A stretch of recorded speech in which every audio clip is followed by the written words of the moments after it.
Je passerai successivement la parole à Maur Chiche et à Corinne Faugeron. Merci Madame la maire, mes chers collègues, bonjour à toutes et tous. Crimes de guerre, crimes contre l'humanité, génocide, autant de qualifications juridiques qui nous interpellent et où l'on a parfois du mal à distinguer les qualifications. Pourtant, en France, à Paris, on dispose d'un lieu, le mémorial de la Shoah, qui nous permet d'obtenir des réponses. Nos débats sur l'Ukraine ont montré l'importance de la mémoire et d'accepter de regarder en face l'histoire. En 2021, nous avons commémoré les 80 ans de la rafle du billet vert, rafle qui avait conduit à la mort des hommes juifs de nationalité étrangère.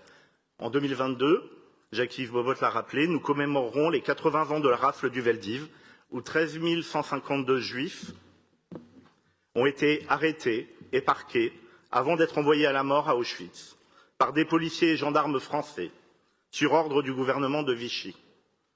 On rappellera que 4 115 enfants furent déportés sur ordre de Pierre Laval, qui prétexta ne pas vouloir séparer les enfants de leurs parents. Aucun enfant de la rafle du Veldiv n'en revint en vie. La Shoah, la solution finale, ne peut pas être niée, minorée ou banalisée. L'émotion est importante, mais cela ne suffit pas.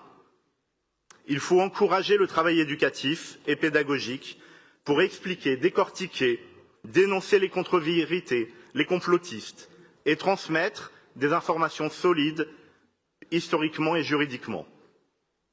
Dans ce travail mémoriel, il convient de saluer particulièrement le directeur Jacques Fredge et son équipe.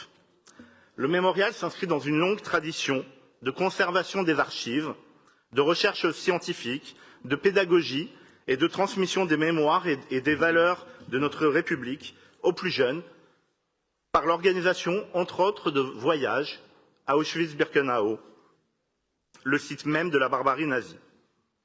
La force de ce mémorial, contrairement par exemple au mémorial de Washington, est d'avoir une vision complexe, une vision élargie à l'ensemble des génocides.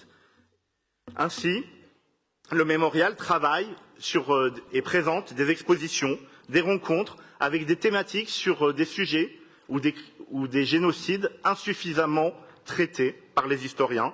Je pense ici au génocide des Tziganes ou à celle des personnes homosexuelles et lesbiennes dans l'Europe nazie.